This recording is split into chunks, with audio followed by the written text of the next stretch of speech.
Get that feeling where you really want to use your English, but then kind of freeze up, thinking like, ooh, what if I mess this up?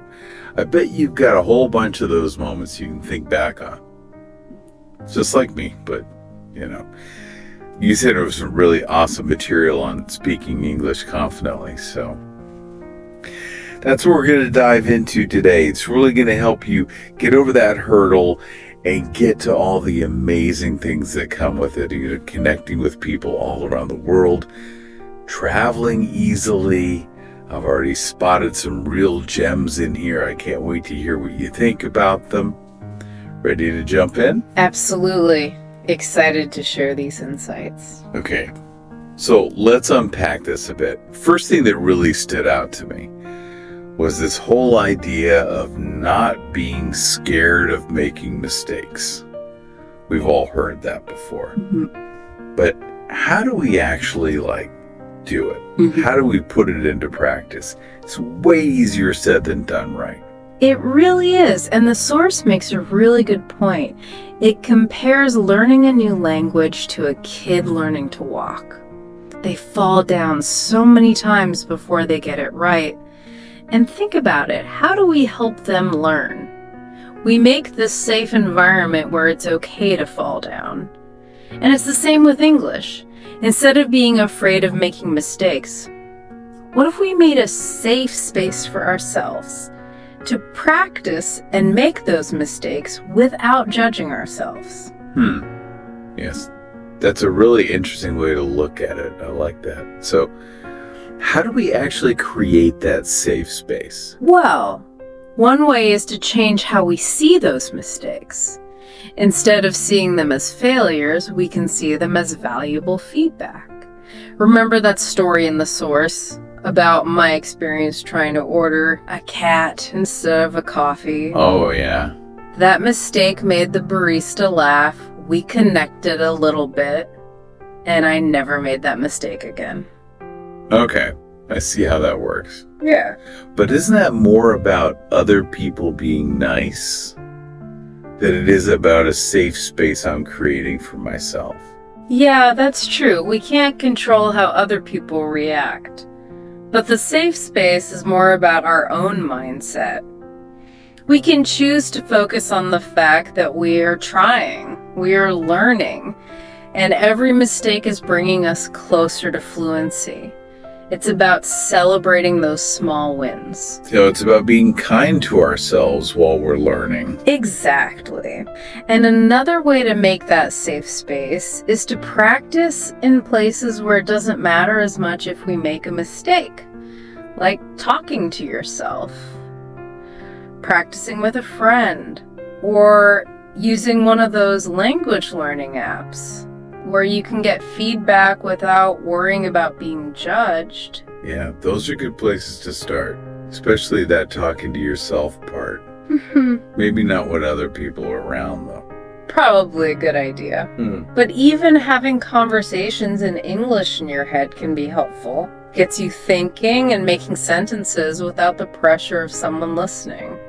So instead of beating ourselves up about making mistakes, we should use them to learn and get better. Exactly. Remember, the goal is to be fluent, not to be perfect. All right. I'm on board with embracing those stumbles. Now, the source also talks a lot about how important it is to practice regularly. They use this analogy of riding a bike. You can't just hop on after years of not riding and expect to be amazing. But with language, isn't it more complex than muscle memory? We've got grammar, vocabulary. How do we apply that practice makes perfect idea to all of that? That's a great question. You're right. Language is more nuanced than physical skill. But the idea of consistent practice applies everywhere. Think about it. How did you learn all those grammar rules and vocabulary? Through seeing and using them over and over again. Right. Okay, so even if I'm not having full-on conversations every single day, I can still be practicing by reading, listening. Yeah. And reviewing all those grammar concepts. Exactly. And there are so many fun ways to do that. You could listen to podcasts or audiobooks, read news articles or books, or even try watching movies and TV shows in English with the subtitles on. The important thing is to find stuff you actually enjoy so it doesn't feel like work. Yeah, that's what I like to hear. I'm a big fan of using movies and shows to pick up new phrases and accents. I used to watch cartoons in English when I was learning, and it was actually really helpful. But, it can be tempting to just stick with what's comfortable, like watching stuff in our native language or reading authors we already know. How do we get past that and make ourselves practice in English? That's where setting realistic goals comes in and finding a way to practice that works for you. Instead of saying, I'm going to watch a whole movie in English every day, maybe start with a 15-minute episode of a show you like, or instead of reading a huge novel, start with a short story or a news article online. The idea is to make it a habit you can keep up, not to overwhelm yourself.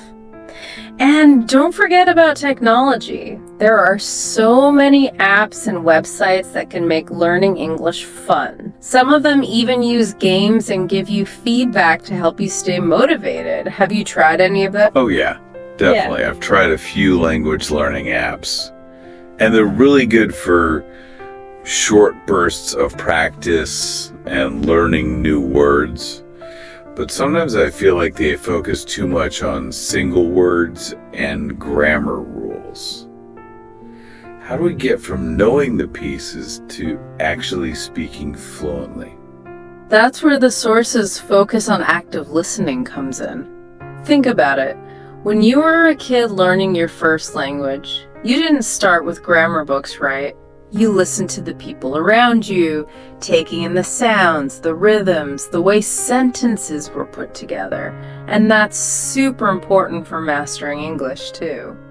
So it's about training our ears to be comfortable with the way English naturally sounds. But how do we do that if we're not always around native speakers? That's where things like podcasts, audiobooks, and even music can be really useful. They create this immersive experience so you can hear English being spoken in different ways and with different accents. And as you're listening, don't just let the sounds wash over you. Try to really engage with what you're hearing. Engage actively. What does that actually look like? It could be anything from summarizing in your head what you just heard, to picking out new words and phrases and looking them up. You could even try shadowing the speaker, basically trying to copy their pronunciation and intonation. It's all about turning passive listening into active learning. Oh, that's a cool technique. I've never tried shadowing before. But I can see how that would help with pronunciation and fluency. Yeah, it's a great way to internalize all the little things that make up spoken English. And you can do it with any audio you enjoy. Okay, this is making me think I need to change up my podcast playlist. Yeah. Now, there's another thing in the source material that I thought was really interesting, and honestly, a little intimidating. This idea of thinking in English. I mean, it sounds good in theory, but how do we actually switch from translating in our heads to thinking directly in English? It feels like my brain is wired to think in my native language. I know what you mean. It's a common problem for people learning a new language. But the source makes a good point. Thinking in English can really help you become more fluent. When you're always translating, you're adding an extra step. And that can slow you down and make conversations feel less natural. That makes sense. But how do we rewire our brains? Do we just force ourselves to think in English all the time? It doesn't have to be that extreme. The source suggests starting with small, everyday things, Like instead of making your grocery list in your head in your native language, try doing it in English. Describe what's around you in English, even if you're just talking to yourself. Make it into a little game. So it's about using English in our everyday lives, even in those little moments that seem unimportant. Exactly. All those little moments add up. And eventually you'll find yourself thinking in English without even realizing it. That's encouraging. Now let's talk about something else the source mentions. Reading in English. I know it's important for building vocabulary, but I'll be honest. Sometimes the thought of reading a whole book in English is really intimidating. Where do we even start? I hear ya. It can seem like a lot, but remember what we talked about before. Start small and go from there. Instead of jumping into a complicated novel, start with things that match your level. So like children's books, graded readers, even blogs or online articles. Exactly. Choose topics that you're actually interested in. So reading feels enjoyable, not like a chore. And remember, it's not just about passively reading the words. There's that active element again. What does active reading look like? It could be anything from highlighting new words to summarizing paragraphs in your own words. You could even talk about what you read with a friend or language partner. The important thing is to really engage with the text, not just skim through it. Okay. I'm definitely seeing how important that active engagement is, whether we're listening, speaking, or reading. It's about really immersing ourselves in the language. Exactly. It's about making it a whole learning experience where every interaction you have with English, no matter how small, helps you get better. This makes me think about another point the source brings up. Confidence. It feels like that's the ultimate goal for anyone who wants to speak English fluently. We can know all the grammar and vocabulary in the world, but if we don't have the confidence to use it, what's the point? You're absolutely right. Confidence is key. And the source gets that it's often the biggest challenge for language learners. But they also point out that confidence isn't something you're born with. It's something you build up over time through experience and practice. So it's a skill, not just something you either have or you don't. Exactly. And like any skill, you can get better at it. The source has some great tips for boosting confidence, and I think they connect really well with what we've been talking about. Okay, I'm all ears. What are some of those confidence boosting strategies? Well, first of all, it goes back to that idea of being okay with making mistakes. When we see mistakes as opportunities to learn instead of failures, we're less likely to let them make us feel bad about ourselves. Right, but that's easier said than done, isn't it? How do we actually change our mindset like that? It takes effort and a little bit of being kind to yourself. Remind yourself that everyone makes mistakes, especially when they're learning a new language. And focus on the progress you're making, no matter how small it seems. So don't let trying to be perfect stop you from making progress. Exactly. And another way to boost your confidence is to find chances to use English in situations where there's not a lot of pressure. Remember that story in the source about my first real conversation in English? It wasn't perfect. I was nervous, but I did it. And it actually made me feel a lot more confident. That's a good reminder that even those small interactions can really help us feel more confident. Absolutely. And the more we use English in real life, the more comfortable and confident we become. It's like that bike analogy. The more you ride, the more stable and balanced you feel. Okay, I'm seeing a pattern here.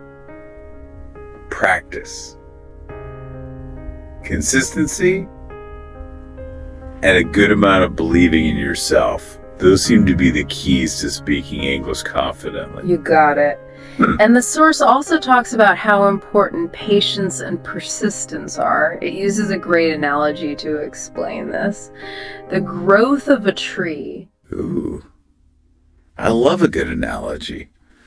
Tell me more about this tree analogy. Well, just like a tree, learning a language takes time and consistent effort.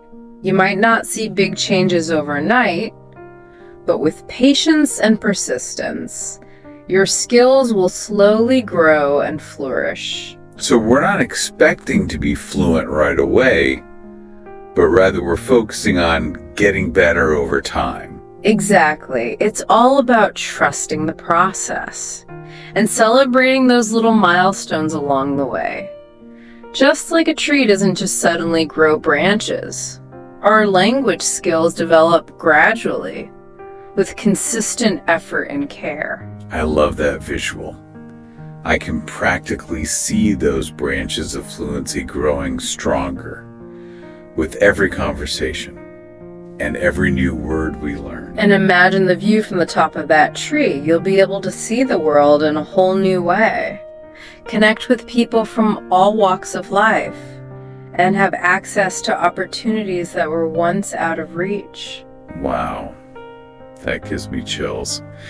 It's amazing to think about how much language learning can change our lives. It's not just about learning a new skill. It's about opening doors to new experiences and connections. You said it perfectly. It's about expanding our horizons, both literally and figuratively. So for our listener who's on their own English learning journey, what are the most important things you want them to remember as they go through the ups and downs of learning a language? I think the most important thing is to approach it with curiosity and a sense of play. Embrace those mistakes as opportunities to learn. Celebrate those small victories. And never forget the amazing rewards that come with mastering English. That's beautiful. It's about enjoying the journey, not just focusing on the destination. And remember, fluency isn't a finish line. It's a lifelong adventure. And it's an adventure worth taking. Being able to communicate confidently in English opens up so many possibilities. So keep exploring, keep practicing, and never stop believing in your ability to achieve your language goals. I love that. So to our listener out there, you got this. Embrace the challenge. Have fun with it. And never underestimate the power of language. You're capable of incredible things. And we're cheering you on every step of the way.